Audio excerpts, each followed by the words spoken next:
Hey, everybody, it's Julie Hoffman. Thanks for being here at the Gold Nuggets podcast. I'm here with my very good friend, Paul Duncan. So before I introduce him, I want to tell you a little bit about how I came to be buddies with him. And it all started with COVID.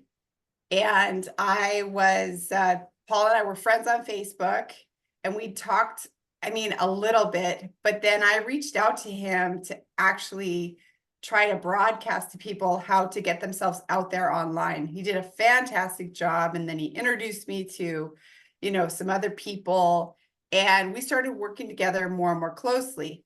And before I met Paul, I had a decent online thing going, but he really encouraged me to keep producing content, build my email list, build my social media following, and he's helped me do that through the work that he does. And I'm a professional real estate investor. I'm a coach. I do deals, and I get leads for everything that I do, which some of you might think is way too much, but I get most of them from, the work that I've done with Paul. So, Paul, first of all, buddy, thank you so much for being here. Why don't you just introduce yourself and talk a little bit about your journey up into this point? Because folks, by the way, he's also a real estate investor. So he knows real estate inside and out. He understands perspective of a realtor. He understands perspective of mortgage brokers and other real estate professionals. So Paul, you start there, and then we'll go from there. For sure. And I definitely want to add, before I go into my whole background, I just want to add to a part of the story where how me and Julie met, where I think we have to share an important part, which is during that time, me and my partner, Brittany, we had a real estate deal that went bad. And without going in the long story of the details on that deal would not have pushed through, if Julie didn't come in and literally save the day, no joke. And we threw a nice testimonial on our website for that, and it was just without Julie, that would have been literally a bankruptcy situation. So just props to Julie, saving the day with all of her wisdom. Thank you for that. And we've already talked about this a lot, but that's part of how we started working together as well. And like I said, that saved the day. So anyway, just wanted to share that. But yeah, so yeah, for sure. Thank you. Oh, you're great. I didn't, I'll pay you later.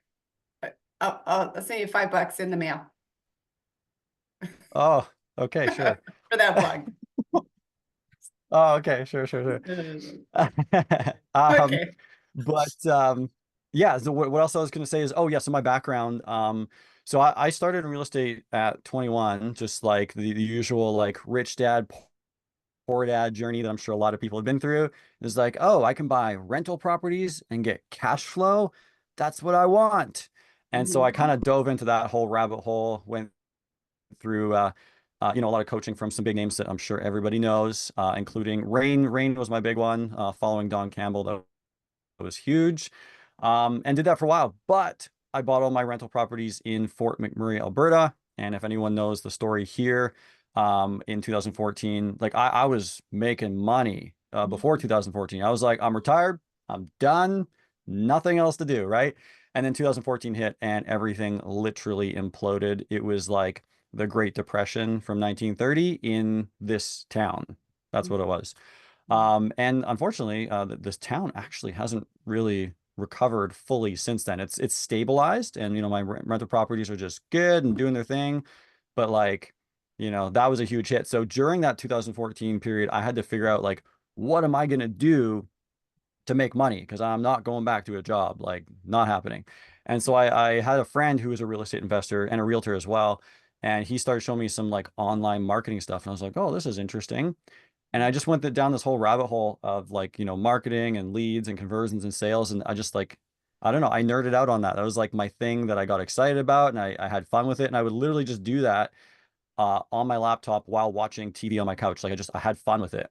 And that one thing turned into another. And a couple of years later, I actually just created my own marketing agency for that, working with real estate professionals to generate leads. So I would run Facebook ads, Instagram ads, things like that, and generate leads and appointments for real estate professionals. And I did that for a while, but going through the endless journey that never stops, right? Um, I learned some lessons through that, which is if you just provide leads to someone who has never converted online leads before, it's a recipe for failure. Because if you don't have all three pieces of the puzzle, which is traffic, offer, and conversion, and that client you're working with doesn't know how to convert cold leads, then it's just a recipe for failure. And I would get a bunch of people coming at me saying, your leads are terrible. They're bad leads. I can't convert none of them. And then I would literally go call their leads and book appointments and be like, what's wrong with the leads? I don't understand. But what I found Oh was, boy. oh, yeah, okay.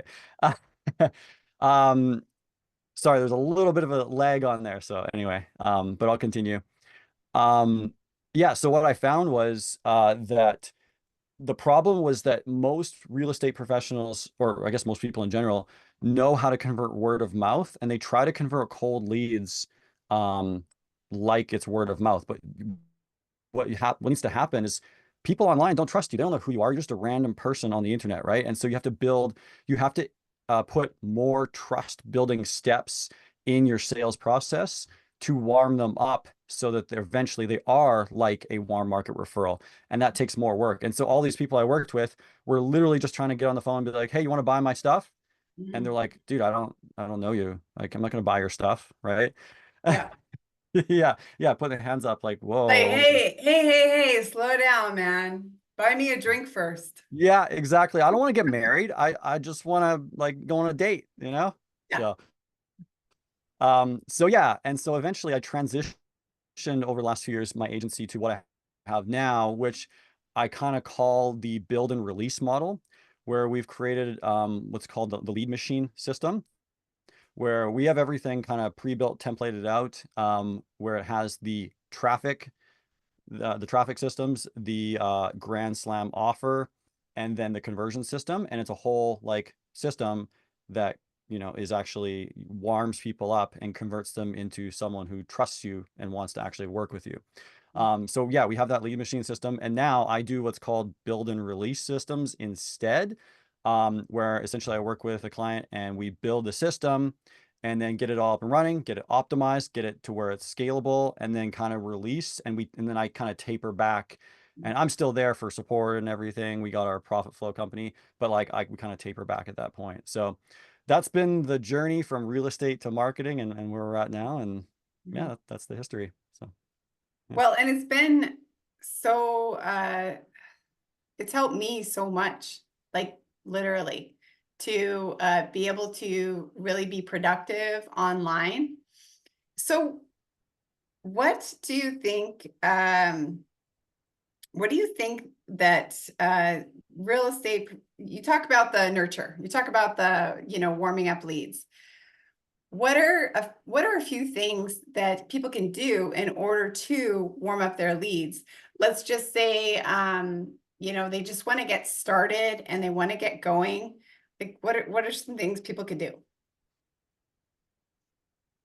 Yeah, so I mean, just to make things really specific, so there's kind of different, groups of people listening to the podcast, right? There could be a wholesaler, real estate investor, there could be a realtor, mortgage broker.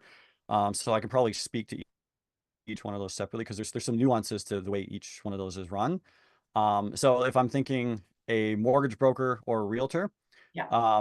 like, so first off, the question here is like, how are we generating traffic?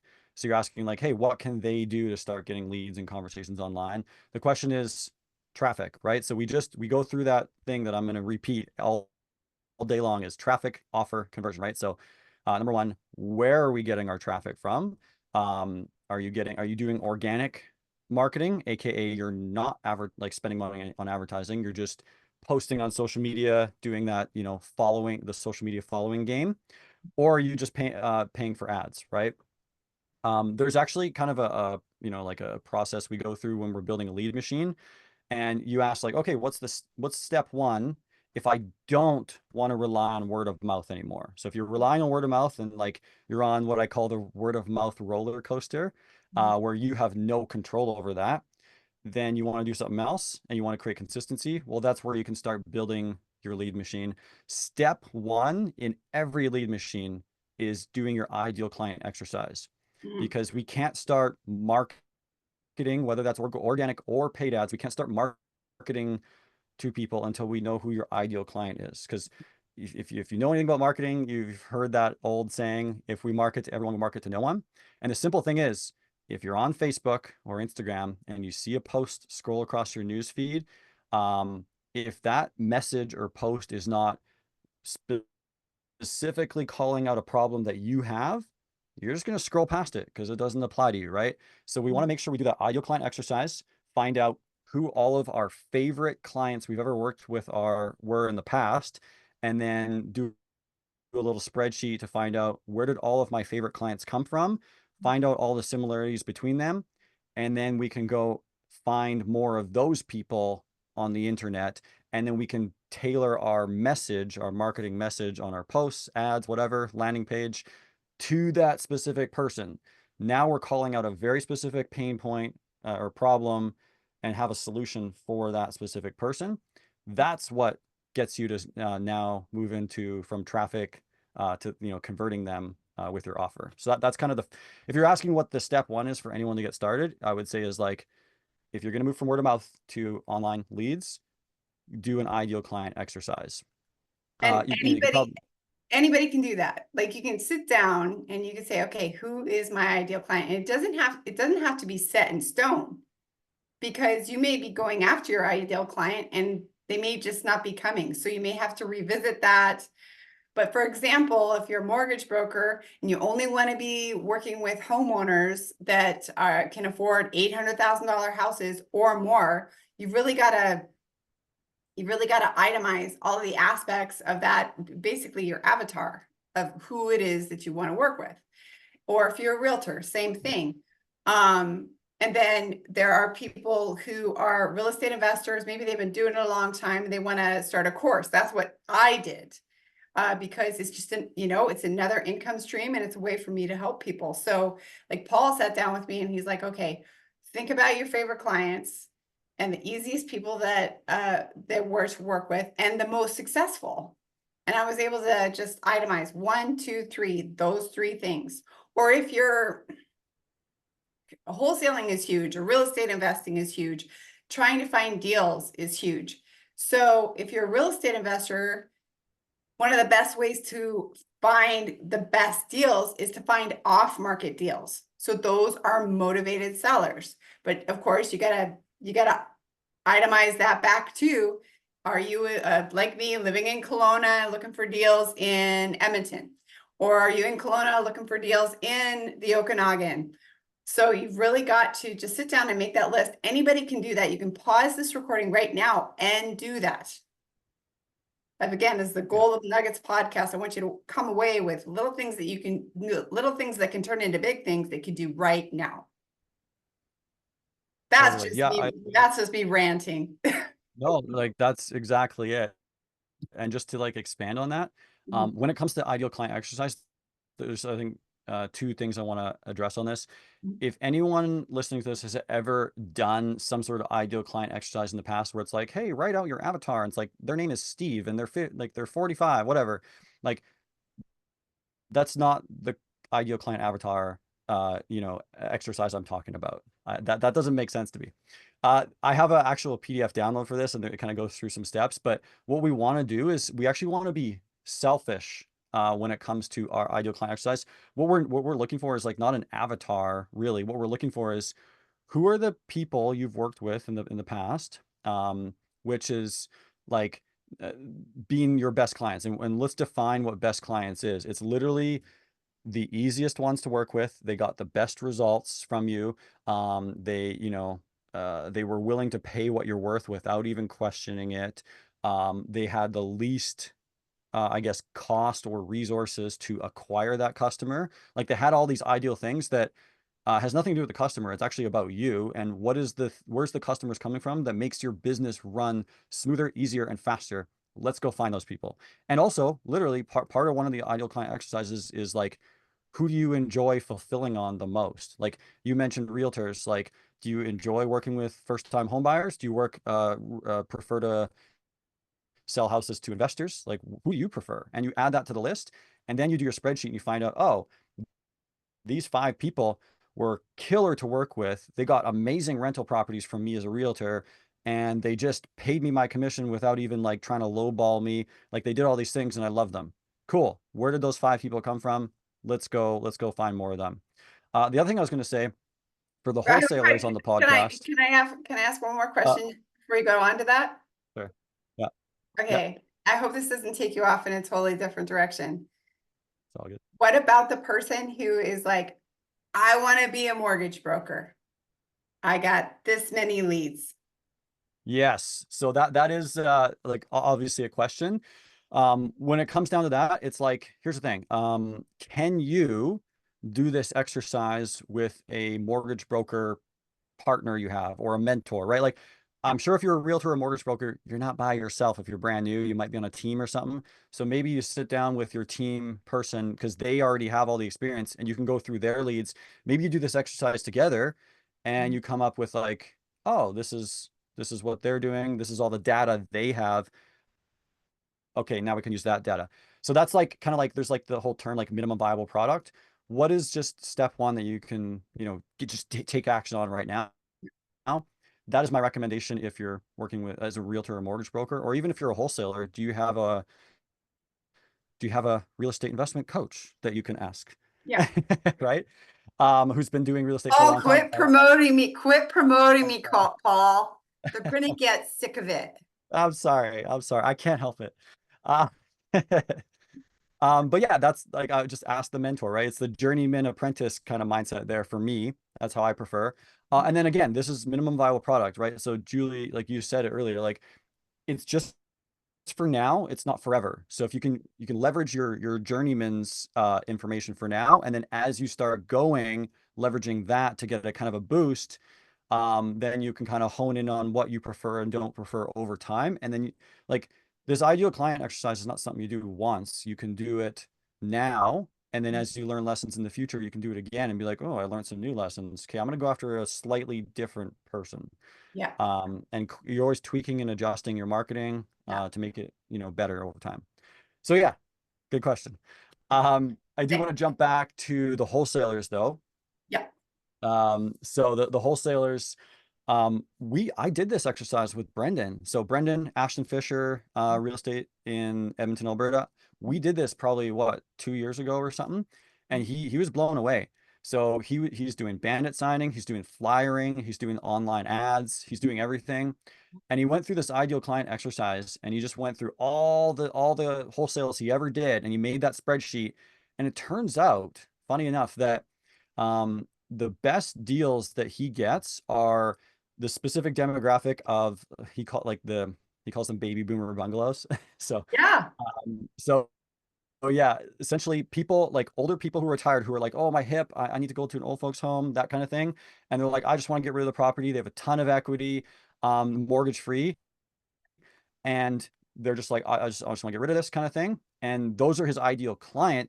But where the location is, he's finding most of them. Surprisingly enough, most of his best deals, highest commissions, easiest to work with, were actually coming from online ads, like Facebook ads. Like kind of funny. You wouldn't expect that, especially with the older demographic, but that's what his ideal client exercise told him. So yeah, and it actually told him on the opposite side that not a lot of like great deals, as much. I wouldn't say all, but like as much were coming from bandit signing just for his location.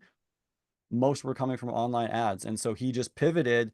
He doubled down on online ads. Also did I think a little bit more in flyering, but like online ads is now his like main thing because of that ideal client exercise. So Mhm. yeah, so that's it. It's all about the experimentation, right? Yeah, See what yeah. works. There's a term. Yeah, yeah. For all the people on here, there's a term in marketing we say, which is it's called split testing. And what that means is I don't know the answer. If somebody ever asks me like, hey, which ad is going to do better or what's better, bandit signing or flyering? I'm just going to say, I don't know. Mhm. run a test, find Yeah. out, right? That's it. Because even if bandit signing, like maybe bandit signing can be great in Calgary, but like maybe not as good as in Edmonton because the markets are different or something, like test it. And then the data will tell you the truth. So Yeah. yeah. The proof is in the pudding, as my mom would say. There you go. Your mom was a marketer.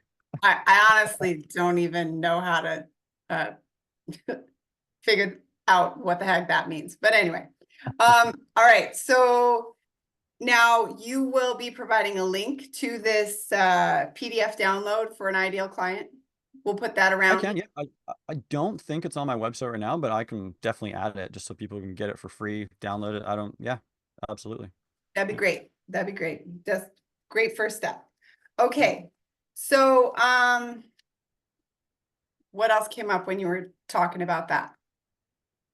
We're talking about leads, Um, leads, leads, and then we talk about next step. yeah, well, just going through that same like Sorry, framework. not leads, traffic, traffic, traffic, traffic, then Yeah, so like I said, I'm gonna repeat that same thing over and over again because that's the foundation, which is traffic, offer, conversion. So once you do your ideal client exercise, then you want to use that to go get traffic, right? AKA leads, like you said.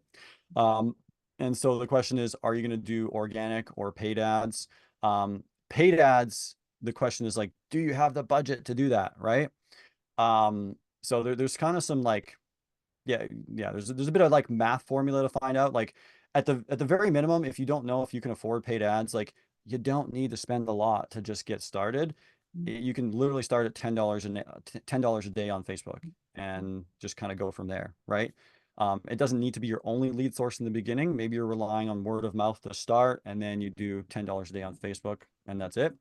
But there's kind of a math formula. So like a general rule is like, hey, can you set aside 10% of your revenue as your marketing budget? And you just keep reinvesting that. That's an operating expense that doesn't go into profit. That's an expense, right?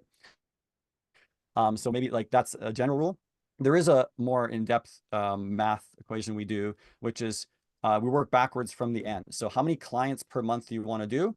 And then we say, well, what's your consultation close rate? How many of the consultations you do turn into a client? And then that tells us how many appointments we need to set, how many leads we need to generate. And then when we turn on Facebook ads, we just need to find out what the cost per lead is for your ideal client on Facebook. And then the math tells us how much exactly we need to spend to acquire that many clients per month. Now, here's the thing, that number, that the ad spend you need to spend might not be in your budget on day one, and that's okay. It just means that's the goal you're working towards to hit your revenue goal, right? So on day one, you might only be able to afford $10 a day for ads. But maybe to hit your client goal, you need to spend, $50 a day, for example. Cool. Like don't stress out. It's fine. Do $10 a day and have word of mouth and Facebook ads and kind of, scale up as time goes on. That's it, right? On that note, that actually makes me think of something, which is don't ever abandon, like, first off, word of mouth it's the best lead source. It's just not within your control. Word of mouth is great. You can be like, hey, you want to work with me? Yeah, sign here, done. Like it's easy because it's a warm referral, word of mouth, like it's easy. Uh, so don't ever abandon that. We always say you want to have at least, like 2 to 3 lead sources, no less than 2, because then you have what's called concentration risk. And if you only have one lead source and that lead source implodes, well, you just imploded your business because you have no source of revenue, right? And that's scary. On the other side, if you have more than 3 lead sources, well, you can't focus on any of them. And it's hard. You can't optimize all 3 of them because you just get distracted, right? So there's kind of that happy middle ground of like 2 to 3 lead sources at all times. And word of mouth is, like I said, one of the best. So always nurture those relationships over time, but then have something else that's more within your control, right? Because I'm getting really nerdy on the spreadsheets here. Apologize, but I have to say it. There's something called leading indicators and lagging indicators, right? A lagging indicator is how many deals did I close last month? That's lagging. It happens after you did all the work, you close the deal, right? So it's not within your control. So you cannot run your business on lagging indicators, or you're going to be constantly looking in the rear view mirror driving down the road and you're going to crash, right? So we want to make sure we look at the leading indicators, which is what's the things that are within your control. So picking up the phone, walking down the street, putting flyers in a mailbox, that's within your control. Sticking a bandit sign in the dirt, that's within your control, right? So we want to have goals associated with the leading indicators. So how many bandit signs per week am I putting up? How many flyers per week am I putting up? That's what we want to focus on, to be within our control. So Well, and again, going uh, back, I know we're talking about online, but pick up the phone and ask people to join your email list. Pick up the phone and send people a link to your Facebook group. Pick up the phone. I mean, it can be all these free things that you can do. Go to an yeah, after five mixer and try to get as many people to agree to join your email list. And we yeah. haven't even talked about email lists yet and what to do with them, but Oh, and there's so much to talk about. Yeah. oh my gosh, there's just so much to talk about. We'll probably have to do a couple of these, which I'm sure people won't mind, because it's like the the internet is, it's like deep blue sea. It feels infinite. And for some people, that's intimidating just to dip their toe in the water. But the thing is, people have to remember, it's like cooking a big meal. You got to be stirring all the pots that are on the stove, and some of it's online, and some of it's in person, and some of it's making phone calls, and some of it's knocking on doors. You got to do Yeah, all the things.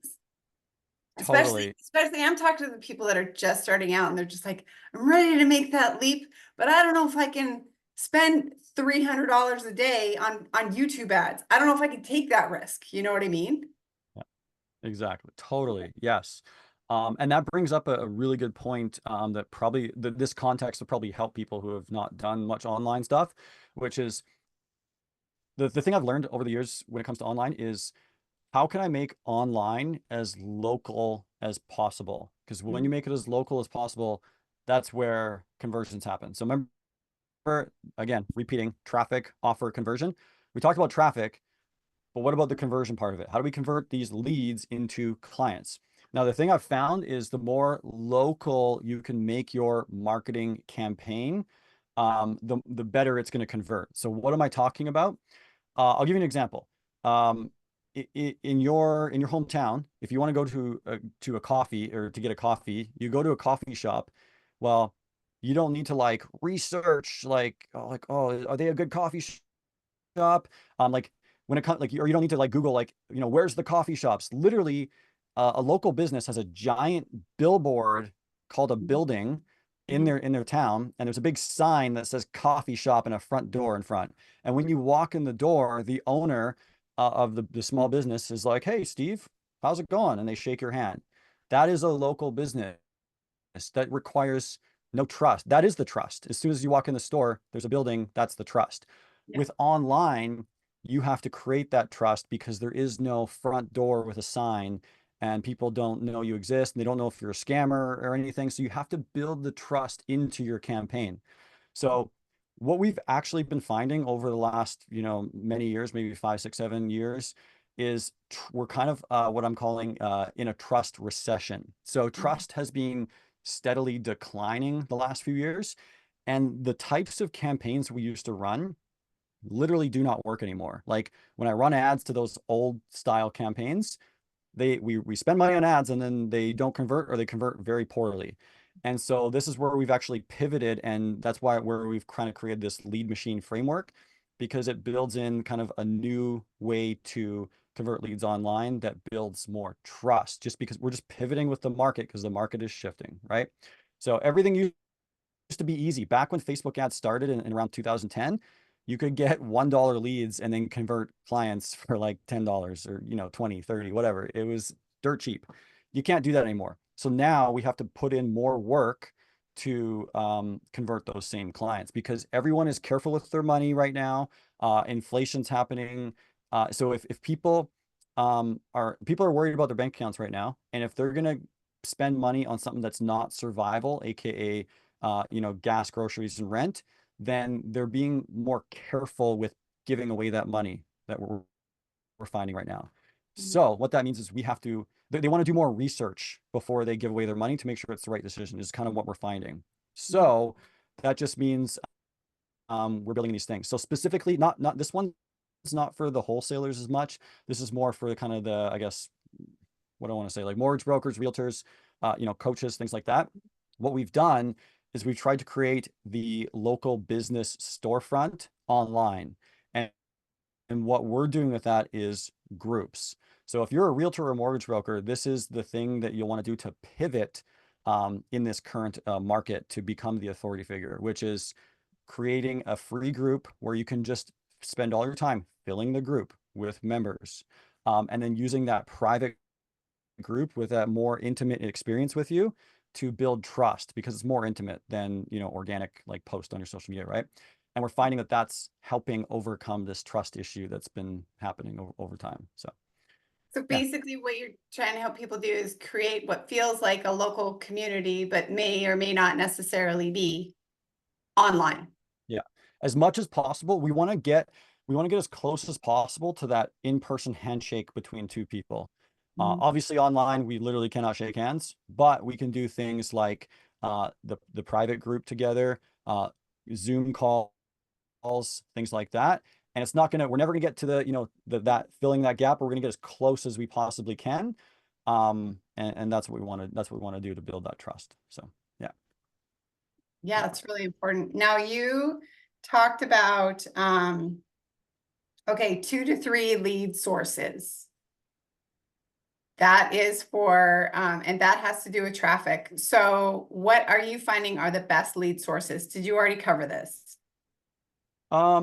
No, well, I mean, it depends. If we're talking about wholesalers, I'm just going to revert back to Brendan's research, because that is, again, if you ask me what's the best, I'm always going to revert back to, I don't know, test it. So we Yeah. did test it in Edmonton. So Brendan's got that research from his own business. And you're asking what's the best. Right now for Brendan's business, we found that the online ads were performing for his ideal client the most. And so, yeah, that's kind of our answer. The question is your ideal client the same as Brendan's ideal client? Because maybe bandit signs are better for you because you have a different person you like working with. Yeah. So, Well, and I know statistically bandit signs work better in the United States overall than they do typically in Canada. And I'll tell you right now, we have a cool bandit sign course, but it has all those other marketing aspects to it, not just the bandit signs. And it's really more what you do with the lead that reaches out to you than, necessarily how it came to be. You just do whatever it takes to get traffic going and then people reaching out to you. So what else can we talk about? No, it's okay. Okay. So really quick, I just want to add to that. So the thing is, we're always testing too, because the market's always shifting. And no joke, this week, Brendan literally just went for a drive around town. And I know he put out like 15 bandit signs because he's running a new test to see if anything's changed. So yeah, I mean, the market's always shifting. So it's like, if Facebook ads can totally, tank, that's a thing. And so we always want to make sure we have that backup ready to go, and always be testing. So anyway, yeah, traffic, you were saying. So yeah, I think what we should just do for this first, we should probably have 3 podcasts to talk about traffic, then the next one to talk about offers, then the next one to talk about conversions, because it really is 3 different conversations. For sure. And But at this they can be point, pretty in-depth. yeah. So at this point, like whether you're where you're at, but you want to grow, you need to think about, okay, how can I increase my traffic?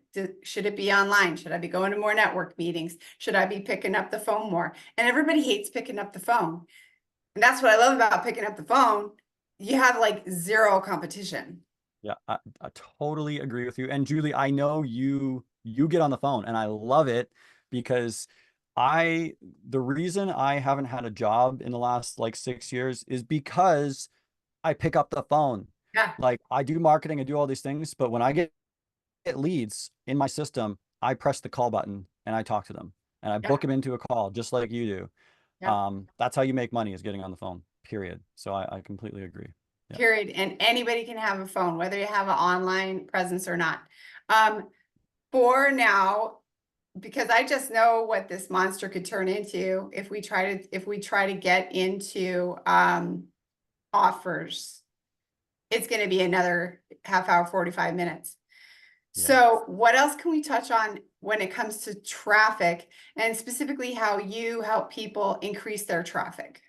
For sure. Yeah, there's one thing I can add to the traffic side, which is something called the star power quadrant. This is really important. So how you generate traffic is important. I'm not going to take the claim on creating this one. I'm going to give this to Jimmy J's, my business coach for the last 6 years. This came from him. So what the star power quadrant is there's 4 ways you can generate leads. Either one-to-one chasing, one-to-one attracting, one-to-many chasing, and then wait, did I say one-to-many chasing? Or you get the point. Attracting, chasing, one-to-one, one-to-many. Chasing a lot, or having a lot attracting a lot. Yeah, so you're either there's 4 Chasing one, attracting one, chasing a lot, or attracting a lot. Exactly. Yeah. So you're either talking one-to-one, you're talking one-to-many, and you're either chasing people or you're attracting people. Okay. Mhm.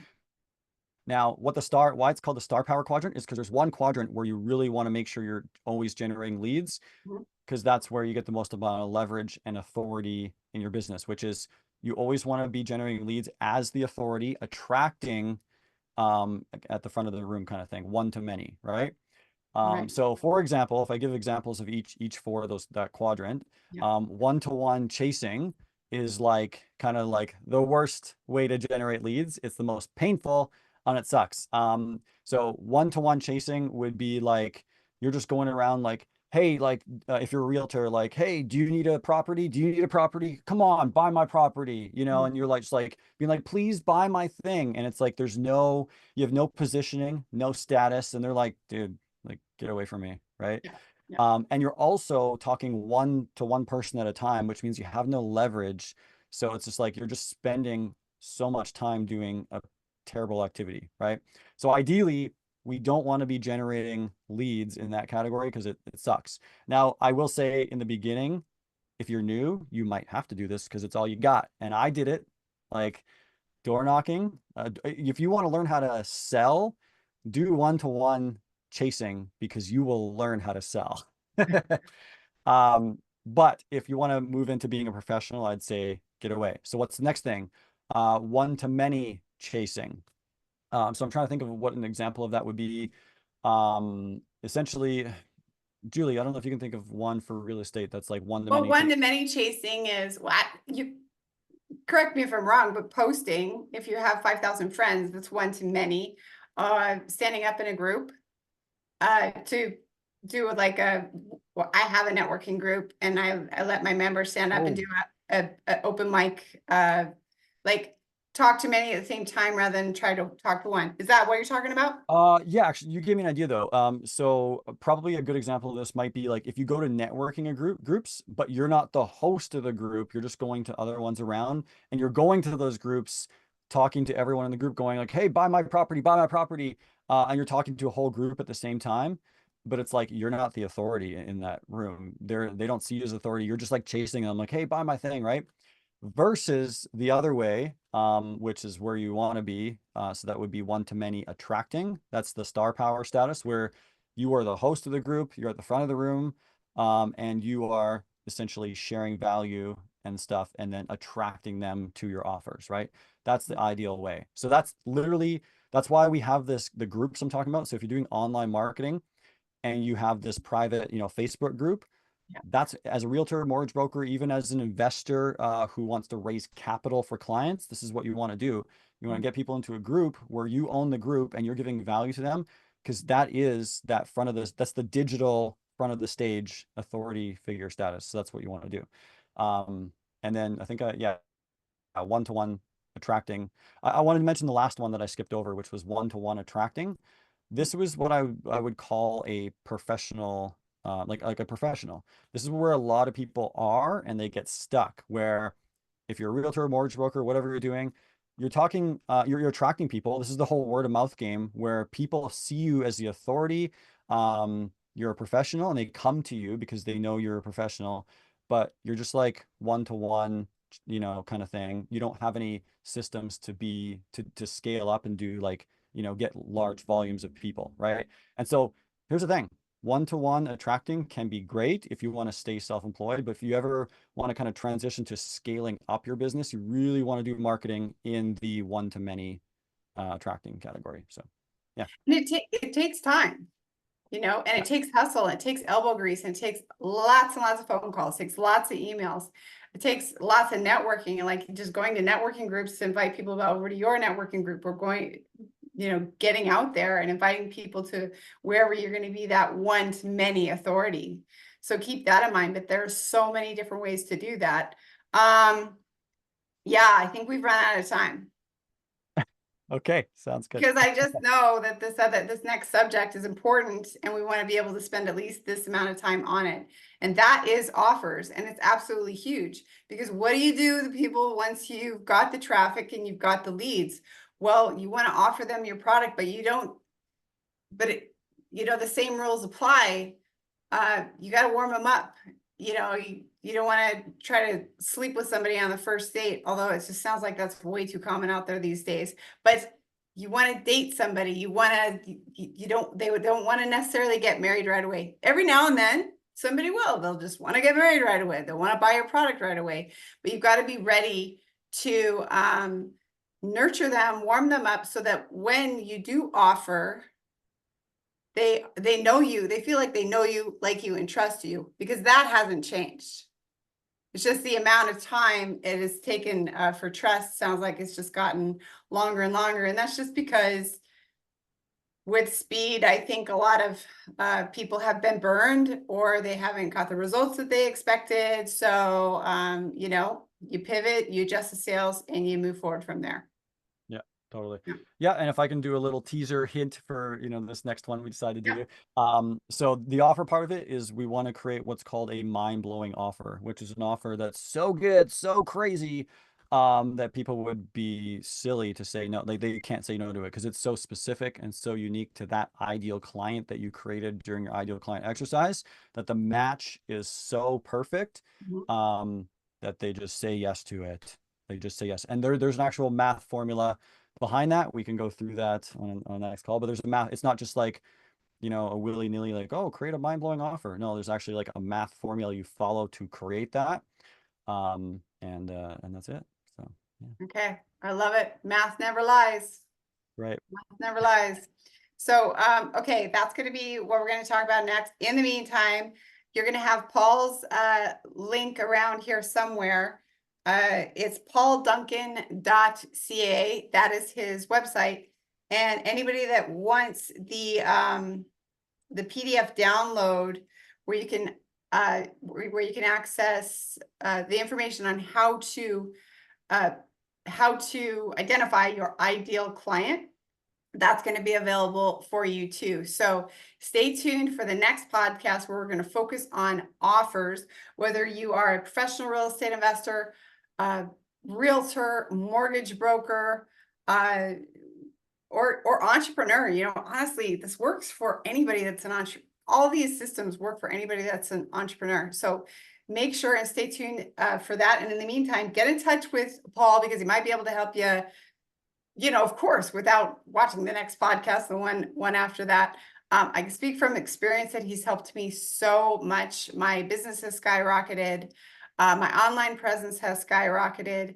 And I'm just really grateful that I have been able to take the action steps that I have, because I feel strong in the online space, and I'm not done. So anything else to add before we hop off here, Paul? Oh, I think that's it. Yeah. Yeah, just go check out the ideal client exercises, download it for free, and we'll talk about the mind-blowing offer next. Okay. Stay tuned, you guys. We'll see you next time. See ya.